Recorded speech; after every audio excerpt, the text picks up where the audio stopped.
comments or feedback. Today, we have the distinct privilege to be joined by Boston University professor and CGT non-resident distinguished fellow Perry Mehrling, who will discuss the history of international finance through the life and times of Charles Kindleberger, as well as, more broadly, the underlying economic forces and political obstacles that continue to shape our globalized world.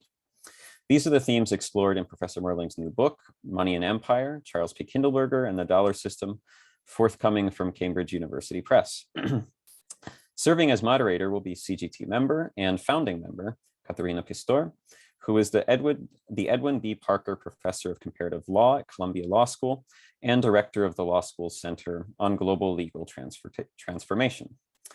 Welcome again to our speaker and moderator and to everyone who is joining us today. And it is my pleasure to introduce Professors Mehrling and Pistor. Good afternoon, everyone, and thanks, Kevin, for this kind introduction. I don't really feel I have to do a big introduction for Perry here. He's someone who doesn't really need one.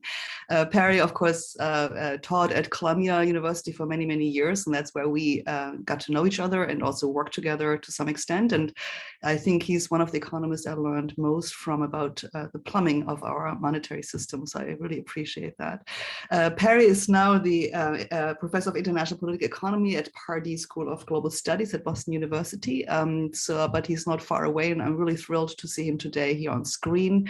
I should say that he was kind enough to share the manuscript of the book with me, and I just spent the weekends just on a couch and just read right through it. It's a great read, it's a wonderful book, and I'm really looking forward to his presentation and then to the Q&A that we'll have afterwards, the debates and the thoughts on it. So Perry, without further ado, the floor is yours.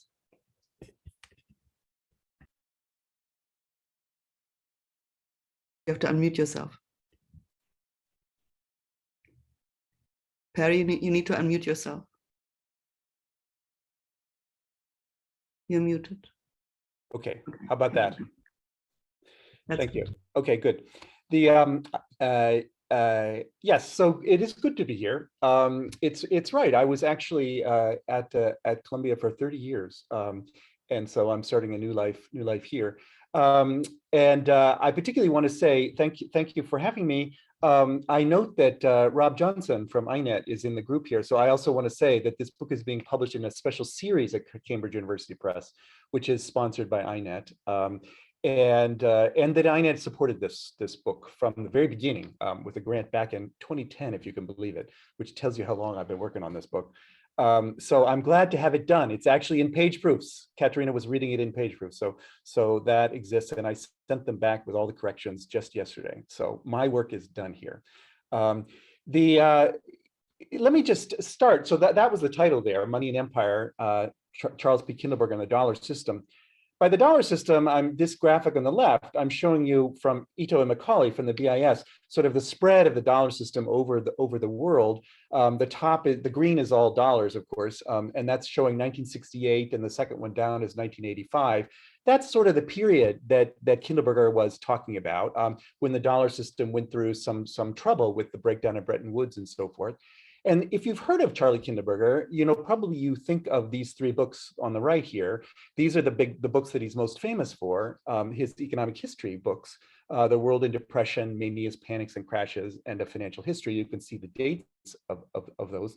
So he's thinking about the dollar system and its evolution during that period and using economic history as an entry point into that.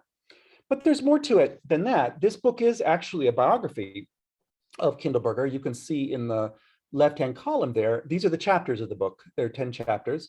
And I've highlighted in Columbia Blue, or my attempt to reproduce Columbia Blue, the chapter 2, okay, which is his PhD chapter when he was at Columbia, 1933 to 1937, when he was writing his PhD dissertation.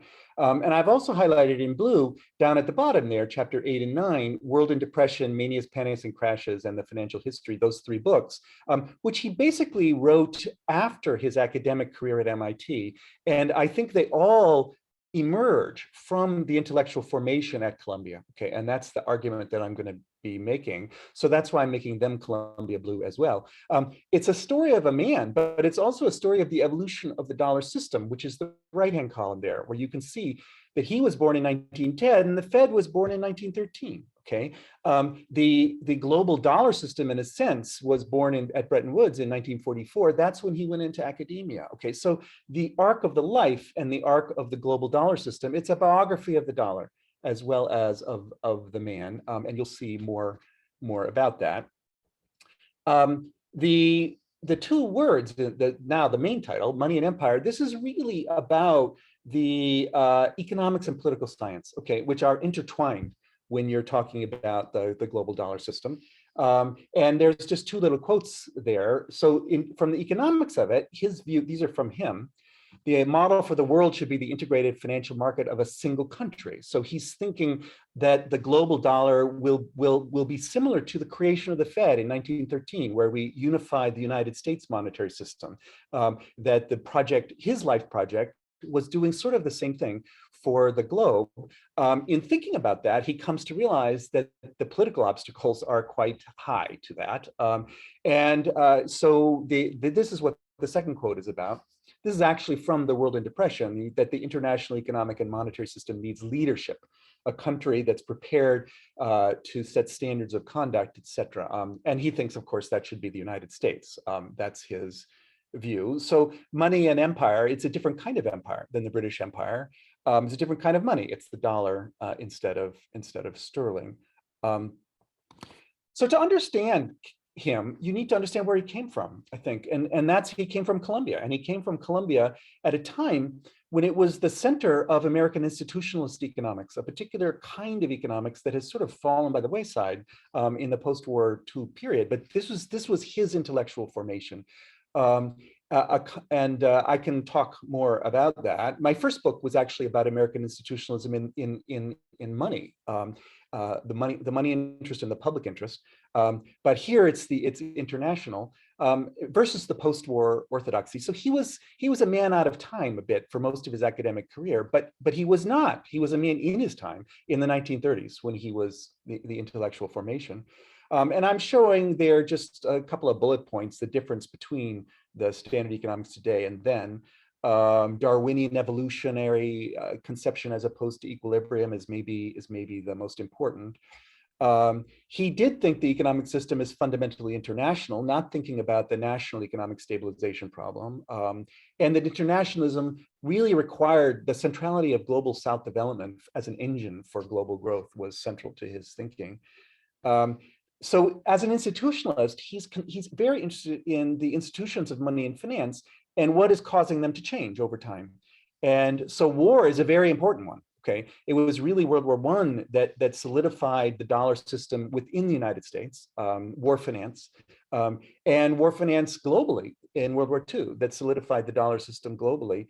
But the institutional evolution continues even in peacetime, and the drivers there are instability, both financial instability, financial crises and financial booms, and also political instability. And here's basically the contradiction that that in politics, small is beautiful, but in economics, the dollar is global. So that contrast is the perpetual seesaw that is driving institutional evolution at the global level.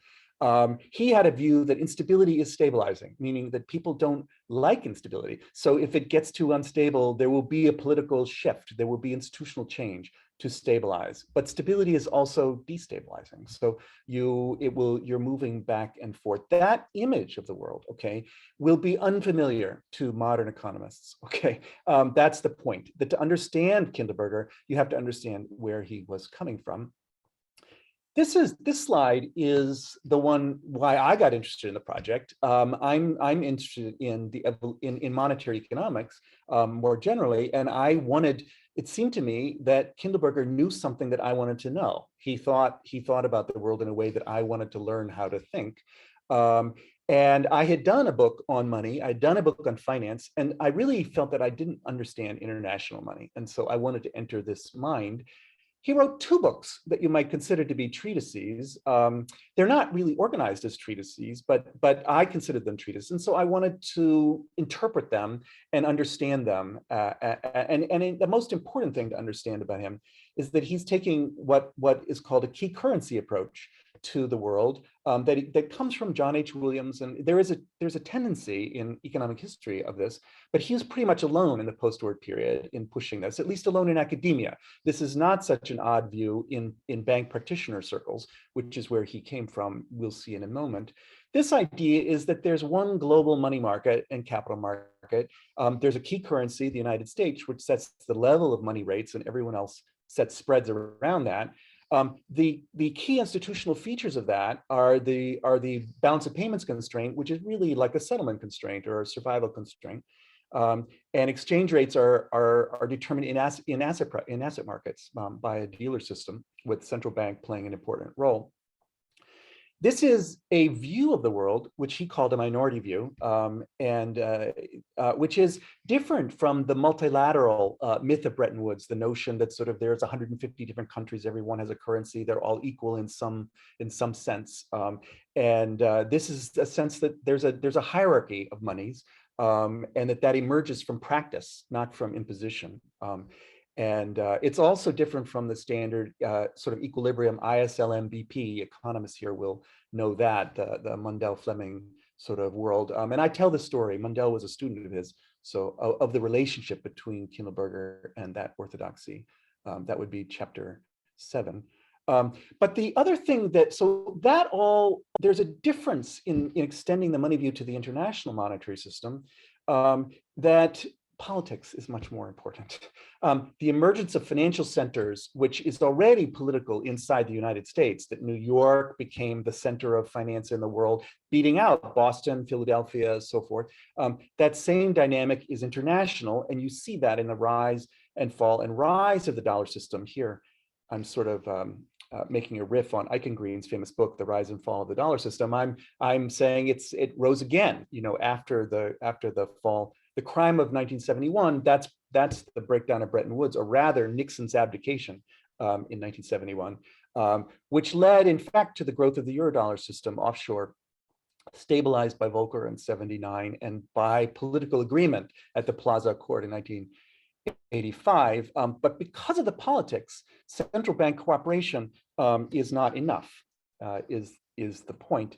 And so here's his main mantra in World in Depression, that first history book that I mentioned to you. There are three things that you need for stabilization. You need a country taking responsibility, taking leadership in not just the last item, discounting in a crisis, that's a central bank, right? But these other things, maintaining a relatively open market for distressed goods, providing countercyclical long-term lending, okay? Those are not particularly roles of the central bank. There are other agencies of government leadership would be needed. And then when he reissued the book in 1986, he added two more because of the experience of the 70s of floating exchange rates and instability of macroeconomic policies. So there's a lot of coordination that's necessary to hold this system together. And it doesn't happen by itself. It requires leadership. So that's by way of introduction. Let me just now tell you a little bit more about the book. So it is, as I say, it's a story of the evolution of the dollar system that's hung on the life of this particularly interesting kind of guy. The intellectual formation at Columbia, there are two important people, Willis and Angel. That's again Columbia Blue there. Harvard Crimson, John Williams and Alvin Hansen came after. That international short-term capital movements, that's his dissertation, 1937, okay? And 50 years later, the Marshall Lectures at Cambridge he gave, International Capital Movements, is a reprise of that dissertation. So this is the arc of the book, this is the arc of his life, 50 years from his dissertation to the Marshall Lectures. That I'm telling you, and he in 1987 he's looking back also at what he considered his chef d'oeuvre, the financial history of Western Europe, which is really the story of the evolution of the global monetary system, which I call it a story of Darwinian coevolution. of an integrated world market. So that's achieving this global integration that he's imagining for inside a country, but at the global level. But also with an international lender of last resort. So this is about the central bank or the central banking system or the relationship between central banks supporting that integrated global market. That's the story of the book. So here I'm just highlighting Willis and Angel. Chapter 2, they're little capsule biographies of both of them and how they thought, so that you can see that emerging in his life. Willis was at the business school. He came from University of Chicago, was a favorite of Lawrence Loughlin, who was one of the founders of the Federal Reserve System, an absolute anti-monetarist, and a leader of the so-called American Banking School, and that's where the Federal Reserve Act came from. He also was involved in Glass-Steagall. He was Kindleberger's main professor in the first part of his PhD. And then he sort of shifted into the economics department with James Angel, who was a student of Alan Young from Harvard, a favorite of Taussig and Young. And he also is a critic of standard economics versus the classical specie flow mechanism. He's an internationalist, a supporter of the League of Nations, and of course devastated when the United States Congress didn't pass this, and the Council on Foreign Relations, which is sort of the group of people who wish the League of Nations had been passed. He's very involved with them and is promoting the World Economic Conference of 1933, which is supposed to be where Britain passes the mantle to the United States, and it didn't happen. I tell that story in the book. These are the influences, and on Charlie in his education. And I call him Charlie, by the way, throughout the book. Everyone called him Charlie. Okay, so that's not because I'm on intimate terms with him. Although I did meet him, maybe I'll tell you the story about that. So after his dissertation, there are no academic jobs. This is the Depression. So he gets a job at the New York Fed. And it was a dream job, actually, for him. I tell the story about that. And then after 2.5 years, he goes to the Bank for International Settlements in Europe, planning for 3 years. But because of the war, he only spends 1 year, comes back to the board in DC, and then joins the war and has a good war, in fact, but comes back to the Department of State, where he's quite involved in running the Marshall Plan or getting it through Congress. He's the chief of the committee that's writing the legislation. So he has a whole career here as a public servant, 12 years if you count that, before he enters academia. This is his first career, and also important for his intellectual formation. Here's just some pictures. These aren't in the book, okay, but just so you can acquaint yourself. So that left one, this is him skiing in Davos. This is when he's at the BIS, okay, February, as the war is looming, and imagining that he's going to be spending 3 years there and maybe more. Okay, he was very interested in foreign travel and the good life in central bank, the central bank of central bankers. The middle one is his official portrait when he's in the Office of Secret Service in London, okay, during the early part of the war, even before the US joined the war, okay, he was there. And then there he is in November, just before the Battle of the Bulge, thinking the war is almost over. He's actually traveling with General Bradley on the continent. And I tell all that story in the book. It's very important for his intellectual formation, where as an economic historian, I say that he's an intelligence analyst, where you never have enough data, okay, and yet you have to give advice to the generals about where the Germans are making these rockets so we can bomb them and try to disrupt their war effort. That was his job. That's what he did in the war. And here he is promoting the Marshall Plan in the State Department, second from the left. I don't know who the other 3 people are, so I keep showing this. Hopefully somebody will tell me who these other 3 people are. But that also is not in the book. It's just in my talk. You can see there 3% from the US means 6% for Europe. So this is promotion of the Marshall Plan. In fact, it's an official State Department photograph. But then he goes to MIT. Let me just see how I'm doing on time. Oh, I'm doing fine. I'll probably be a little early. Maybe I'm talking too fast. 30 years in New York City will do that to you. Okay, sorry for the foreign speakers here. You can play this back on recording at 75% speed. And So I'm just adding, so this is him when he gets to MIT. I think this is a promotional picture for his first book, The Dollar Shortage, which was an economic defense of the Marshall Plan, a defense to economists, many of whom thought there should be no Marshall Plan. All you really needed to do was let the market work. And of course, he's an American institutionalist. He says, what market? You know, the markets are all in shambles here. We need to reorganize. We need to create the conditions that would make it possible for the market to work. This is his mindset coming to MIT in 1948. At a time when MIT was just a tech school and it wasn't the famous economics department that we know now. Okay, so he was one of the first members of that department in 1948.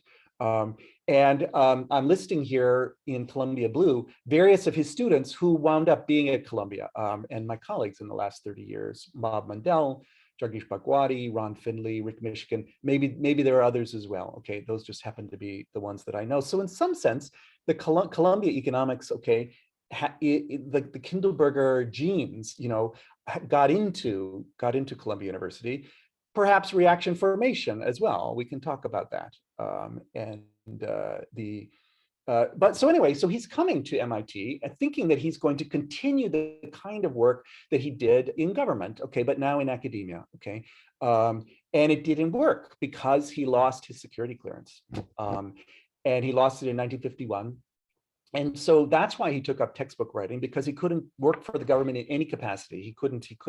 He had four kids to educate, and MIT didn't pay very well. And he took a cut in pay to go to MIT from the State Department. So he tried to he called his textbook project the 5 C's project. So to make $500 there's a lot of money at that time for college tuitions.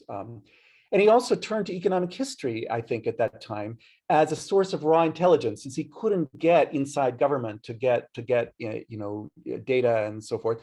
And he connected with the Harvard Center for International Affairs, not with the MIT Center for International Studies, because that was running with CIA money. Okay, and so it had you had to have a security clearance. So he was locked out of the main social science institute at MIT.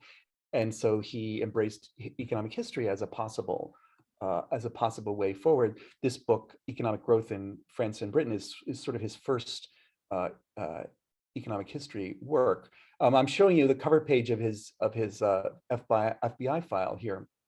You can see what got him into trouble, why he lost his security clearance. The very first line there: employment at Treasury Department, June 29, 1936 to September 28, 1936. Yeah, he worked under Harry Dexter White and Frank Coe for a summer job. A summer job, calculating purchasing power into parities before he went to the Fed. And that was one strike against him. Okay, that obviously he must be dangerous because he worked for these Soviet spies, Harry Dexter White and Frank Coe. And there were others. And I tell the story about all of it, how he lost his security clearance. And how he eventually got it back. Anyway, so he had to reinvent himself. There's another thing I think that disrupted his life, which was that MIT became this famous department and was focusing particularly on a style of economics, mathematical modeling, statistical modeling, that he never retooled to do that. You know, he was in the old school. So that by 1966, MIT is really stabilizing this new orthodoxy. Samuelson's neoclassical synthesis plus Solo's growth model plus Modigliani was brought on to do monetary policy. And that equals MIT not being the sort of place that attracts students of economic history. That's from his autobiography. You can see them sort of, you know, pushing him to the side, appointing Bhagwati in 1968 to teach international trade. So no longer is he teaching international trade, which he was doing before. Dornbusch replaces him in international money in 1975. He faces mandatory retirement in 76. 1971, they have the Festschrift. He's only 61, but so, okay, thank you for your service, Mr. Kindleberger. Time to be moving along. And he did move along, or tried. He actually went to an administration, was chairman of the faculty, thought about becoming a dean, becoming a university president, something like that. But he went away for 1 year. He got out of administration. I think when he saw the 60s heating up, he realized that's not a good time to be in administration. And he went to Atlanta for a year to the historically Black colleges. There's 4 of them there. And I think that was an important turning point when he rededicated himself to scholarship, but now really without MIT being his base. And I'm showing you his life since then. This is his backyard of his house in Lincoln, where in the summer, he worked in that chicken coop writing his books. You can see his beehives there to the right. He was an amateur beekeeper too. And he traveled the world giving lectures. You can see, so those are the two modes he was after MIT, producing books in his shorts, okay, and then promoting them in his dapper suit there all over the world, international economist. And that's when he wrote these books, Economic History, those 3 books. But what I want to insist in the book is that we understand these books not as works of economic history, but really as works of comparative political economy. That this is his way of doing this American institutionalism. He wrote some sort of methodological books, Economic Response, Economic Laws, and Economic History. These are he uses this word, evangelism, for this style of work. And the last book he ever published was a collection of his greatest hits, and he titled it Comparative Political Economy, a Retrospective. So that's how his own self-understanding at the end of his life. And we're almost done here. So he had these 2 unfortunate setbacks, and then he had a positive luck here too, okay, which is he was elected to be president of the American Economic Association in 1984. He's 74 years old. He's been retired for almost 10 years from MIT, and he takes advantage of that to create the program and to give the presidential lecture, International Public Goods Without International Government. And I just draw your attention to that title, Money and Empire. There's economics and political science. You know, that those are the themes that he's bringing out in that lecture. So what kind of economist was he? The ways of being an economist in the post-war period. Here are a couple of them. You can be a modeler, mathematical modeler, statistical modeler, not for him. You can be an ideologue, an apologist for the state of the market. You know, he knew Milton Friedman, and they grew up together at Columbia, as a matter of fact. There's a story about that in the book. Not for him. You could be a policy advocate, a hired gun. You could be just a careerist, you know, I'm building an academic career, you know, refereeing your papers and so forth, proving my manhood. No, he was a scholar. That's what he was. Okay. And the kind of scholar he was an intelligence analyst, taking the raw material dug up by economic historians and trying to knit it into a narrative, telling you where the important stuff was. And so here he is at 80. Having his close friends, 50 of them, you know, gathered to give him a party at the Terrace in the Sky at Columbia. That restaurant, I understand, no longer exists. I was there years ago when it did exist. This is a picture of the restaurant. This is a picture of him at 80 years old. And you can see that he is happy. He actually did what he set out to do against a lot of obstacles and in an environment that was not all that supportive. And he was a happy man. That's where I will stop. Thank you, Perry. This was a wonderful overview, both of the intellectual history that you're telling in the book, and of course of Kindleberger, the man as well. I'm happy to call on people who would like to have questions. I see a couple of them coming up. I might come back later with my own question. I don't want to just foreground myself. So I see in the order, this was just clapping, Alex. Okay, I was thinking that people were raising their hands already. So do raise your electronic hands. Yeah, Bob, Robert Johnson, go ahead. And then please either chat me or raise your electronic hands. And okay, I just Hi, Rob. Hey, Perry. Well, I am very warmed in my heart today, but I want to bring it to a question with you, Perry. I was an engineer. I had plans to be a naval architect, designer of ships at MIT as an undergraduate. Charles Kindleberger read in the school newspaper that I was on a sailing team in Annapolis that had won a regatta, and I was monitoring his course that led to manias, panics, and crashes. He asked me if I would write my junior paper on the relationship between maritime technology and the competition between the British and the Dutch for world power by the way they operated at sea. And a year later, I had done that paper with him, and he asked me to become a second major in economics, and that's why I became an economist, in part because he used to do things like take us to the CGT's last rehearsal before the Boston Symphony. He was a very warm and very, very attentive individual. So my question for you, Perry, is I wouldn't have become an economist without Charles Kindleberger's inspiration. Should I thank him, or was I deceived? Well, I think you should thank him. I think we should all thank him. I think you've made a big contribution. My life would not be as it is if you had not become an economist. So I'm very thankful that you became an economist, Rob. But the sailing dimension, maybe we could mention. I talk about this a little bit in the book. You know, that he was as a child, they had a summer house in Jamestown on Buzzards Bay, and he learned to sail there. And he was always an avid sailor. I think it was it also was a source of metaphor, I think, in his life. You know, when you're sailing, you know, the wind is your friend, but it's also dangerous, and you're tacking. And yes, so he tacked his way through life, I think, is the story that I'm telling you. And so he didn't get discouraged. The wind is blowing, you know, in front of you. Well, you can still make forward progress. As a matter of fact, you know, that's the way boats are made. And so he did as well. Thank you for that story, Rob. Thank you. Pavlos Rufus. Hi, thanks a lot. Thank you, Professor Mehrling. Fascinating talk. Just a quick question, because it's one of the things you mentioned is like, yeah, even more fascinating for me. You're saying that Kindleberger lost his security clearance in 1951 in relation to his connection with Harry Dexter White, among others, right? I'm just wondering, right?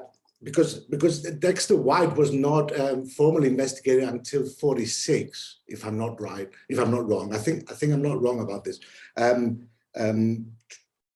By Hoover, after Truman was going to appoint him to the IMF, I think Hoover, who was not very fond of White, ordered a file and sent it over, and that's when they started investigating him. But you mentioned that his collaboration with Kindleberger was in 1936. So is it the case that they had no more connections after that? Did they have no more interaction between White and Kindleberger? Because if Kindleberger was in the State Department from 1944 to 1948, designing the legal aspects of the Marshall Plan, was he also somehow involved in the whole discussion with the Bretton Woods Conference, somehow with White?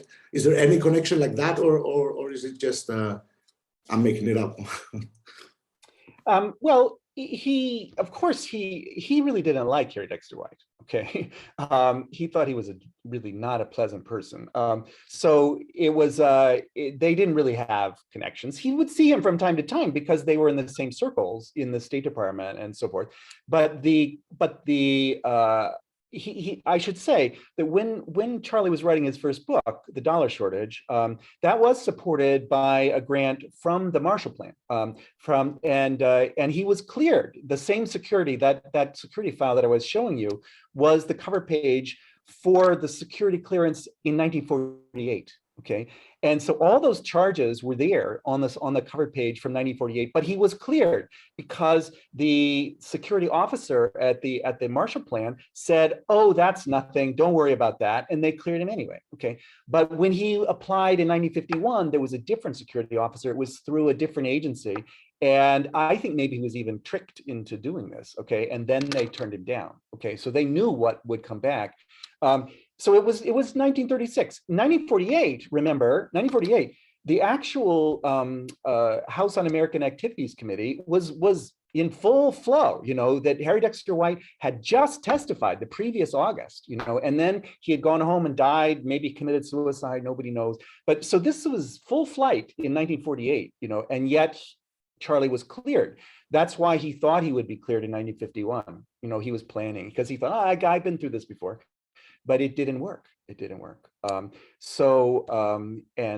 there were these other charges against him as well. I tell the whole story in the book. It's not in his autobiography, or he doesn't tell you that. He doesn't even tell you that he has his FBI file. This I got from the archives. Okay, so he got from Freedom of Information Act. He got his FBI file. He was curious. Why did I lose it? He didn't get it. You know, they passed that act in 1966, so he would have filed soon after that.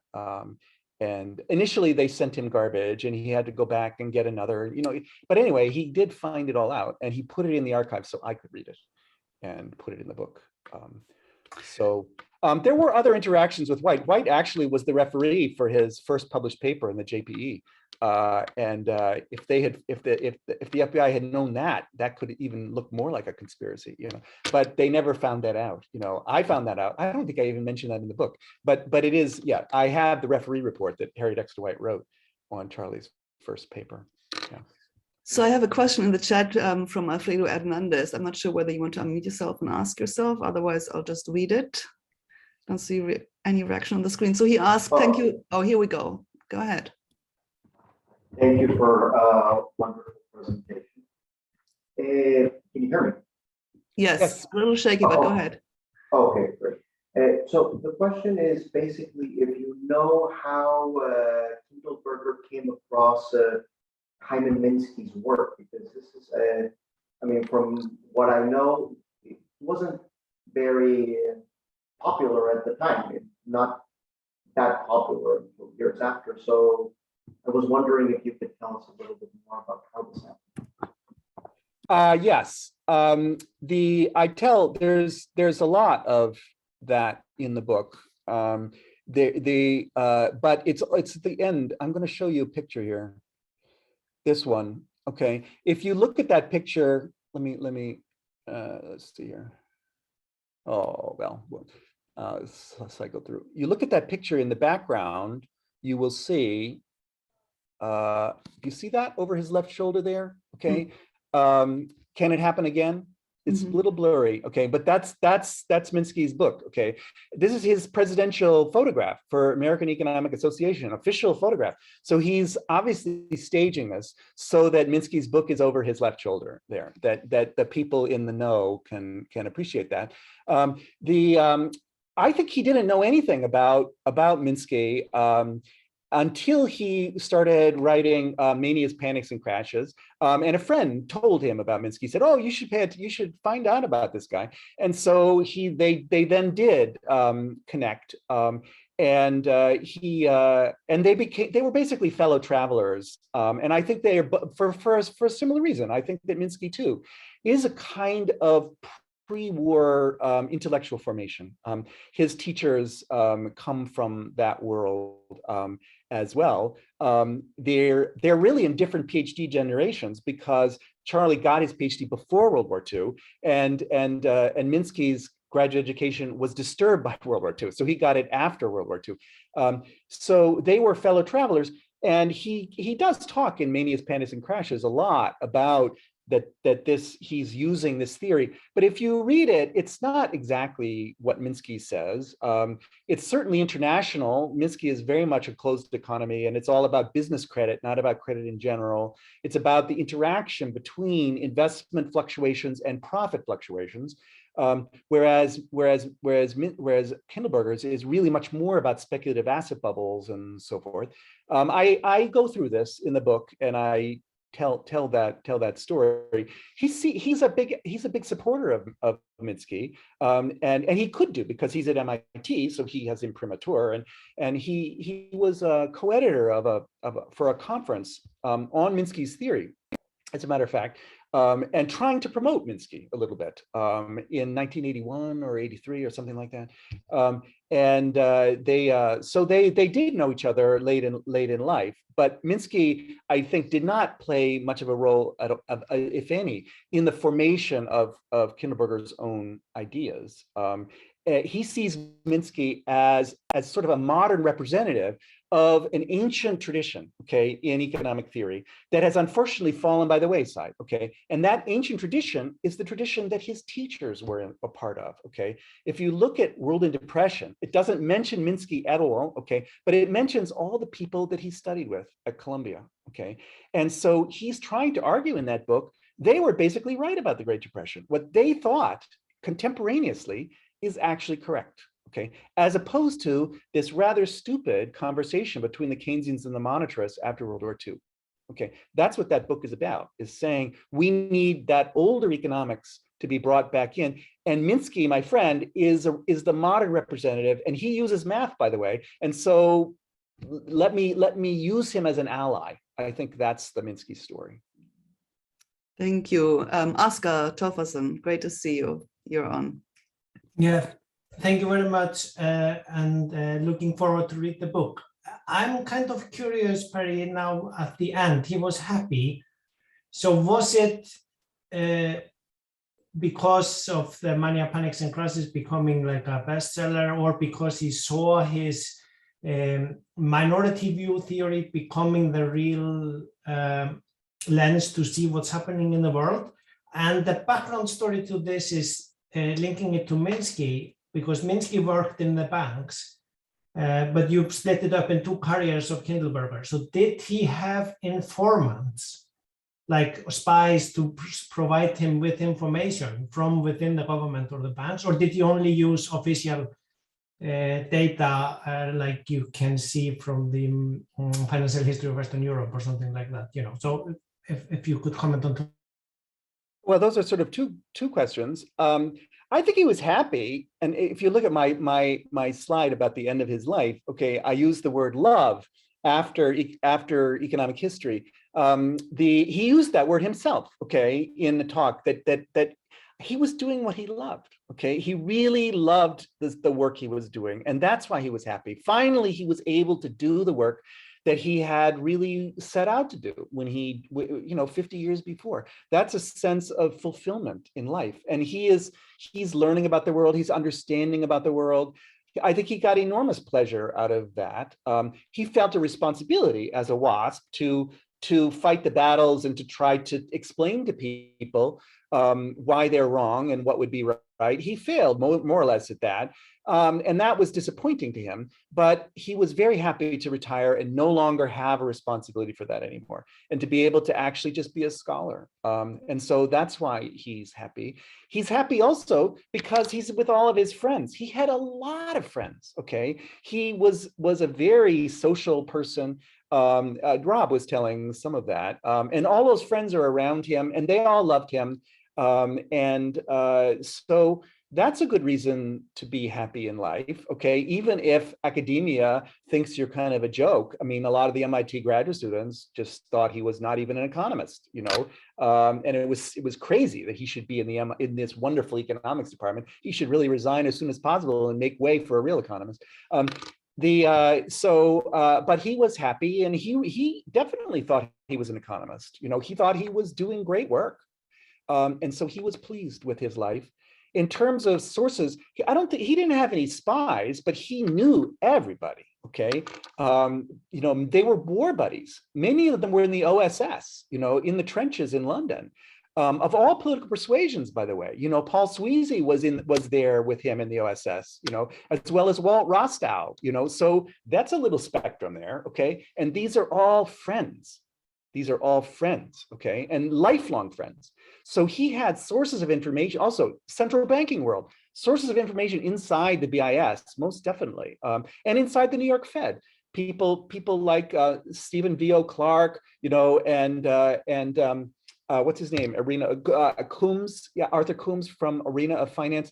These are people he knew personally, okay, and what kept in touch with personally. So he did have, in a certain sense, sources of inside information, but they were friends, okay? Friends who recognized him as a banker. In his late life, he had a lot of correspondence with Alan Spruill, who had been head of the bank, head of the New York Fed when he was there. And these are just two old men chatting about what's happening in the world and, you know, understanding that that's basically what it is. They're not subject to any you know, privacy regulations. None of them are employed. They're retired. So they're reminiscing about the world and thinking about the grand old days. So he had enormous, he's a very different person than me. I'm a library rat, and he had a million friends. He in fact, he always said that he liked people better than ideas. And I think it's kind of true. And that's one of the reasons that it's a little difficult to find the ideas in his work, okay? Because he keeps getting distracted by the people, okay? So I've gone through and I've sort of found the ideas and brought them up to consciousness, and damped down a little bit on the people. So you'll see in the book. So I'm intrigued by the fact that he was also one of the unreal economists, and we're having debates about this, at least on Twitter these days again, as some of you might know. Anyway, I have Matthias Garscher here who had a question to Perry about the relationship. Do you want to, Matthias, do you want to open yourself, or shall I just ask it? I make myself, thank you. Okay, go ahead. Greetings from Germany, Mr. Perling. Very impressive, your work. And my question is the relationship from Kindleberger and the foundation of the IPE in the USA and by Susan Strange parallel in Great Britain, and the HSD theory, also the hegemon stabilization theory, and where you are placed yourself today. Have you any relationship to the IPE scene in the States, or is no relationship from you? Well, thank you. So I'll take the last question first. When the Pardee School here approached me about shifting my academic base, they wondered what my title should be, and they thought maybe I should be a professor of global economic development. I said, I'm not a development economist. Why don't you call me a professor of international political economy, because I'm writing this book on Charlie Kindleberger, and he's considered one of the founders of the field, and so I can at least claim that title. So that's why I'm a professor of international political economy, because I asked to be, and of course that affects how they run the tenure letters and the stuff like that too. So I guess I qualify there. But so let me tell you Charlie's story. He his third textbook, Power and Money, which he published in 1970, was an attempt to bring politics and economics together as a textbook. And basically nobody bought that textbook, because who would buy it? There was no field that would assign that. So it failed, but it is considered now one of the founding texts. And in fact, 1971, he finished World in Depression. That's often pointed to as the origin of hegemonic stability theory. But I showed you that quotation. He never uses the word hegemon. Okay, never. Okay, he's looking for leadership. Okay, and he's thinking of what the leader is doing is providing public goods to the world. So as an economist, things that you would not pay for, okay, because they're public, they're not excludable, like global money that's stable, or peace, or things like that. Hegemonic stability theory grabbed a hold of his stuff, and they Cohen and people like that, okay, and they read back into it the political scientists' concerns. And he was never particularly thrilled with that, but he didn't deny it. I put my work out there, people will interpret it how they want to interpret it. He identified as a comparative political economist, okay, not international political economist. But he is one of the founders, but he didn't try to found it, really. I mean, unless you think that textbook was an attempt to found it. And he was embraced by them, and I talk a little bit about that in the book. I don't know if is there more to that? There may be more to that, but the most important thing I think to appreciate is that what hegemonic stability theory emphasizes is sort of power, okay, and he was interested in leadership, okay, not power. And there's, in fact, one more thing I'll say about that. In 1960, okay, when Kennedy is getting elected, there was an attempt to recruit him to move to Washington, okay, and he wrote a paper then for McCloy, okay, who was sort of vetting people, I think, for office, and he said that the U.S. he wrote in that paper that the US should not be dominating. It needs to ask permission. It needs to cooperate. And so McCloy never would accept that paper for publication. It was never published in English. It was only published in French. He was on sabbatical in France at the time, and Charlie did not go to Washington. So because I think he did not have the right politics. You know, the people who were running Washington really were interested in being hegemonic. Okay, and Charlie was not interested in being hegemonic. And he really thought that Nixon's abdication of responsibility in 1971 was a crime. You know, a crime of 71, that it's being too self-interested for the US and not about the world. So he's not really an IPE person in a certain way. He's not a political scientist, he's an economist. Okay, we have only, I think, 4 minutes left or so. I have Alex Howlett next on the queue. Alex. Yeah, I've been enjoying all these previews of the book, and I'm excited that it's finally coming out. In the slides, you mentioned, if I understand correctly, that Kindleberger recommended kind of following the quantity theory of money over the long run and deviating in the short run during times of crisis, you know, stuff like that. I'm curious if you could speak more to how Kindleberger thought about the quantity theory of money. Well, he didn't think it was a very good theory of money at all. When he says following the quantity theory, what he means is that the money supply track and the price level tracking each other in the long run. He definitely was an endogenous money guy, you know, thinking of money as a form of credit, that it's elastic and it's expanding and contracting with the needs of payment and so forth. And so what you want to do is to manage money so that on average, it's expanding at the growth rate of the economy as a whole, but certainly not holding it rigid.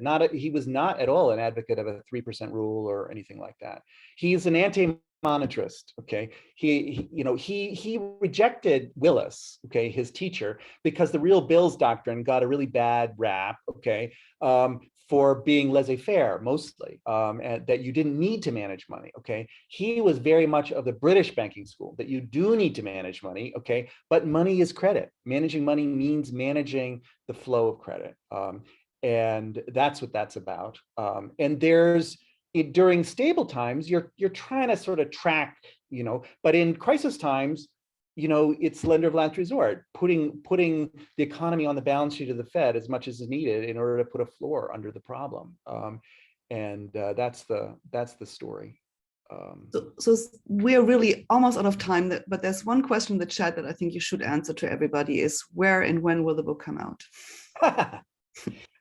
So the page proofs exist, and I just sent them back to the publisher. And I have been so diligent in getting copy edits back and so forth. They were saying July. Now I see on their website they say they're gonna publish it in June. I'm now 3 weeks ahead of time getting the page proofs back, so maybe it'll be even earlier than that. Okay, I think they build padding in here, imagining that authors are really going to be slow, and I think they want authors to be slow. They said, if you need more time, take more time. I said, no, I don't need more time. Here it is. This is it. And so I've been pushing the pace. I want to let you know that. And do you want to disclose the publisher as well, so people? It's Cambridge. Yeah, it was Cambridge University Press, but it's in a special series that is sponsored by the Institute for New Economic Thinking, I think it's maybe the 4th or 5th or 6th book in that series. And it went through the normal, process of I wanted it to be published by a university press so that it would have a kind of that academic vetting and imprimatur. Cambridge INET was interested in it, and since they had supported it all along, I felt yes, we should go there. That's where it belongs. With apologies to Alan, I will hand this back to Kevin because we're at. Alan, send me an email with your question. Cheers. Yeah. Yes, thank you so much. First of all, I say this as one of the slow authors who's pushing back the deadlines for page proofs and so forth. This was a wonderful conversation. Could have gone on for much longer. Again, lots of interesting dialogue. I just want to thank Perry and Katharina, for joining us and guiding this conversation. For everyone who joined us in the audience, again, everybody who asked questions, to one of our MA students in the Committee on Global Thought, Eva Stojanovic, for helping to organize and coordinate this event as well. There's a survey link that's just been distributed in the chat, I see. So if you could please take a moment to share your comments and feedback, we would very much appreciate that. We have other events in the work that I'll just mention very quickly through this lunchtime seminar series. So on April 1st, we'll be joined by Professors Nikar Gaikwad and Andreas Wimmer. And on April 12th, by Jasmine Ergas and Rosalind Morris.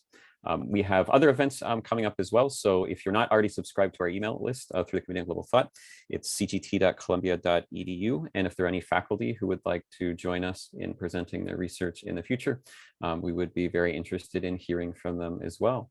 So thank you again to our speaker, moderator, everybody who joined us. Again, the survey link is in the chat, and we look forward to seeing you at future such events as well. Bye, Perry. Thank you. Thank you all for coming. Bye.